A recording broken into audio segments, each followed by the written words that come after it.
ఓం శాంతి.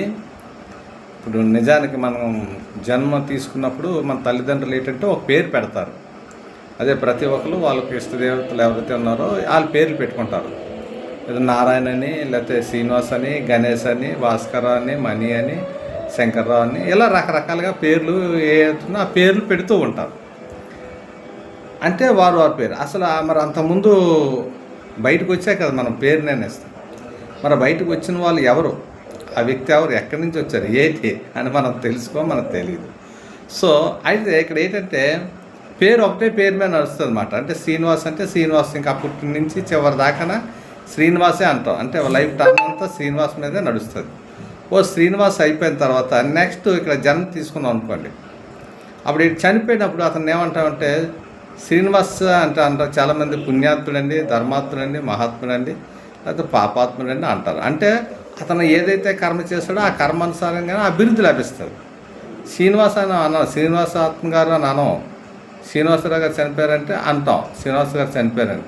ఎవరికి పెట్టారు? ఆత్మకు పెట్టారు అన్నమాట. అందుకే ఆత్మకి టైటిల్ ఏంటంటే పుణ్యాత్ముడండి, మంచి టైంలో చనిపోయాడండి అంటాడు. మంచి అంటే ఆ బిరుదులు లభిస్తాయి. అదేవిధంగా మరి ఇటువంటి జీవికి అంటే పేరు, శరీరానికి ఒకటే పేరు పెట్టారు, కానీ ఆత్మకి ఎన్ని పేర్లు ఉన్నాయి చూసారా? పక్షి ఎగిరిపోయిందని అంటారు. ఏమంటారు? పక్షి ఎగిరిపోయింది అంటారు. ఊపిరి పోయింది అంటారు. ఎవరిని? ఆత్మ కొంచెం ఊపిరి ఉన్నట్టు ఉంది అంటారు. ఆత్మనే ఊపిరి అంటారు. ప్రాణం పోయింది అంటారు. ఆత్మనే ప్రాణం అని అంటారు. సో అలాగేంటంటే దీపం ఇంకెళ్ళిపోయిందండి, దీపం అంటే ఆరిపోయింది చూపిస్తారు కదా, జ్యోతిలో కలిసిపోయింది అంటారు. సో ఆత్మకి ఇలా భిన్నంగా పేర్లు పెట్టి చేశారన్నమాట. అంటే మన ఆత్మని మర్చిపోయామాట.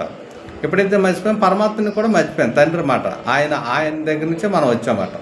అందుకే ప్రపంచంలో ప్రతి ఒక్కరూ భగవంతుని ఏదో విధంగా ఏదో పేరుతో స్మరిస్తూ ఉంటారు. ఇప్పుడు తండ్రి పరమాత్ముడు వచ్చి మన ఇంట్రడ్యూషన్ ఇస్తున్నాడు, పరిచయం.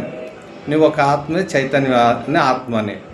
సో ఇప్పుడు మనం వినాయకుడిని మనం అనిపిస్తాం, మనం దుర్గాదేవిని అనిపిస్తాం. చూడండి, మీరు కంపేర్ చేయండి. ఈ శరీరం మట్టితో తయారైంది.